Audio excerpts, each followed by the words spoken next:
Good morning student. आज हम आपको बीकॉम सेकेंड ईयर के अंतर्गत कास्ट अकाउंटिंग में हम आपको आज बताएंगे different between financial accounting and cost accounting. जैसा कि आपने पिछले वीडियो में देखा कि जब हम किसी वस्तु का उत्पादन करते हैं तो उसमें हमें सिर्फ आय फाइनेंशियल अकाउंट के अंतर्गत सिर्फ आय व्यय की जानकारी हो पाती है, लेकिन जो हम वस्तु बना रहे हैं उसकी क्या लागत आ रही है, टोटल कितनी लागत आ रही है, एक वस्तु के बनाने में कितनी लागत आ रही है, वो फाइनेंशियल अकाउंट के अंतर्गत नहीं आ पाती। उसके लिए हमें कास्ट अकाउंट के लेखे करने पड़ते हैं।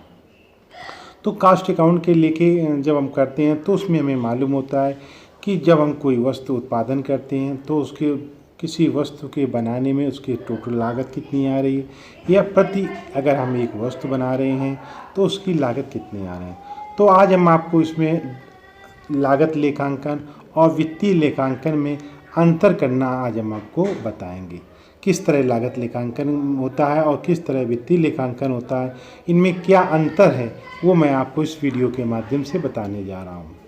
तो ऊपर आपने देख रहे हैं, उसमें सबसे पहले लिखा है अंतर का आधार, सेकंड लाइन में है लागत लेखांकन, तीसरे में है वित्तीय लेखांकन। सबसे पहले है नंबर 1 है अनिवार्यता। वैधानिक दृष्टिकोण से इन लेखों को रखना अनिवार्य नहीं है। तो जब हम लागत लेखांकन कोई लेखे जब बनाते हैं, इसमें कानूनन रूप से हम कोई लेखे हमें रखने के लिए अनिवार्यता नहीं है। अब वित्तीय लेखांकन में क्या है, कंपनी अधिनियम के अंतर्गत इसका रखना अनिवार्य है। जब हम फाइनेंशियल अकाउंट बनाते हैं, जो हम लेखे रखते हैं उनको वैधानिक रूप से रखना अनिवार्य होता है। नंबर 2 है व्ययों का वर्गीकरण।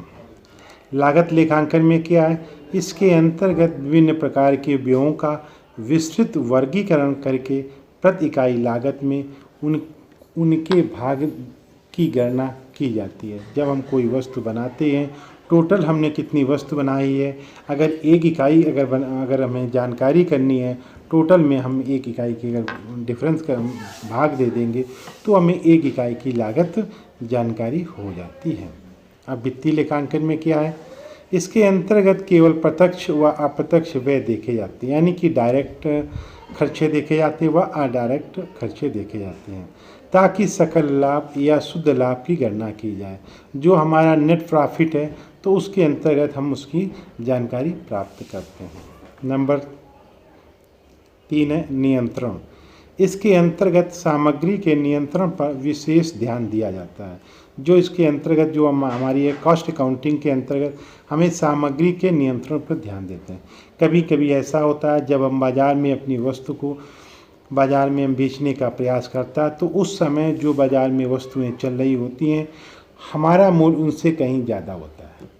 तो हमें उन पे नियंत्रित करने के लिए हमें सामग्री पर नियंत्रण करने पर विशेष ध्यान देना होता है। जब हम सामग्री पर नियंत्रण करेंगे तो हमारा जो वस्तु का मूल्य होगा वो कम होगा। ठीक है, इसमें क्या, इसके अंतर्गत सामग्री के नियंत्रण पर हम लोग विशेष ध्यान देते हैं। लागत लेखांकन के अंतर्गत हम सामग्री पर विशेष ध्यान देते हैं। अब वित्तीय लेखांकन क्या, इसके अंतर्गत रोकड़ नियंत्रण पर विशेष ध्यान दिया जाता है। जब हम फाइनेंशियल ईयर वो बनाते हैं तो इसके अंतर्गत हमें रोकड़ नियंत्रण पर हम विशेष ध्यान देते हैं।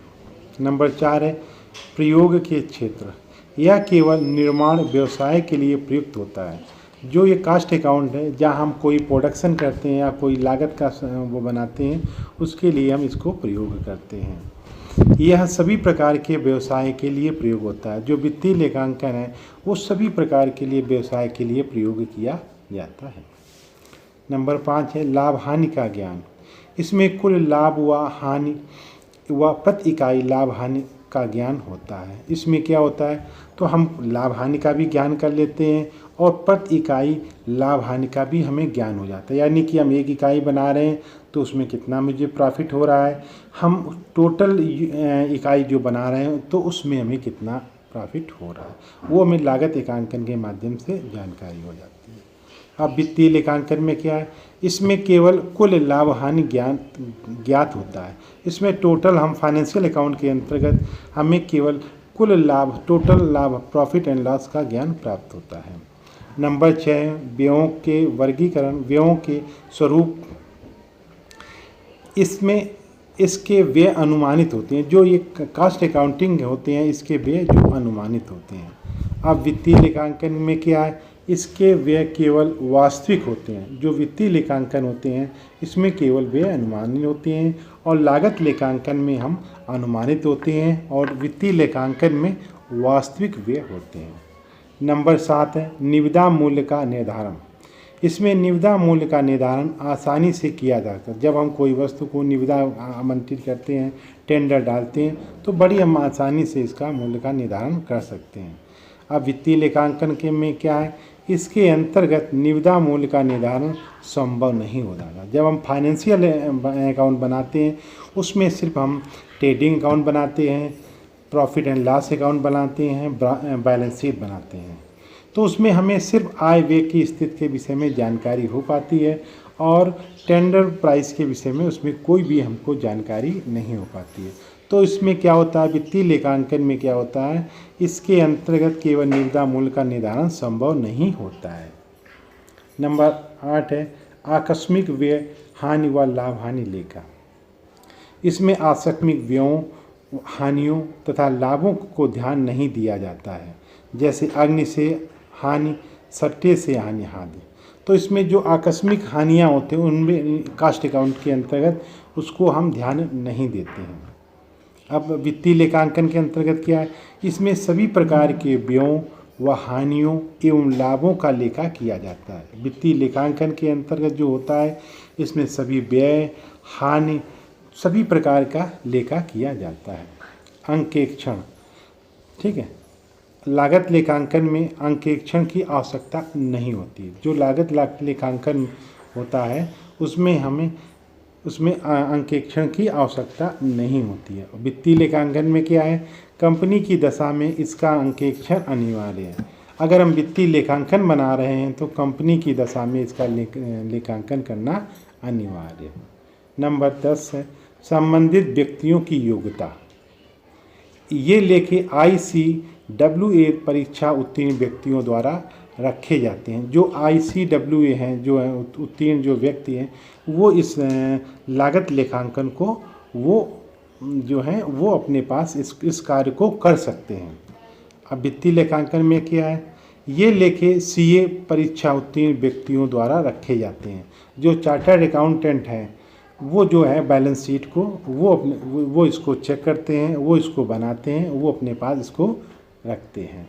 नंबर 11 है श्रमिकों के पारस्परिक श्रमिक का विश्लेषण।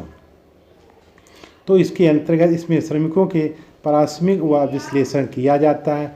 इसके अंतर्गत श्रमिकों को कार्यहीन काल का ज्ञान हो जाता है। इसके अंतर्गत जो श्रमिक हैं जो कार्य कर रहे हैं, कितने घंटे में कितना कार्य किया है और कितना कार्य नहीं किया है, वो कार्यहीन के घंटे में मालूम पड़ जाते हैं।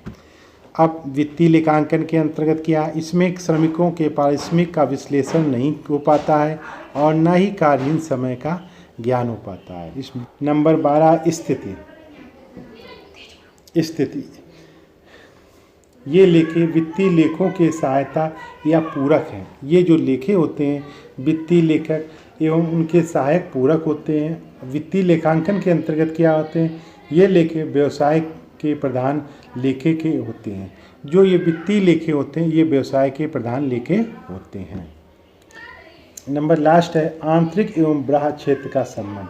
इसका संबंध व्यवसाय के आंतरिक क्षेत्र से होता है। इसका जो संबंध है व्यवसाय के जो आंतरिक क्षेत्र उससे होता है, और वित्तीय लेखांकन क्या, इसका संबंध व्यवसायिक क्षेत्र के बाह्य क्षेत्र से भी होता है। तो हम व्यवसायिक वित्तीय लेखांकन के अंतर्गत इनमें हम आंतरिक भी रखते हैं और बाहरी लेखों से भी इसका संबंध रखता है।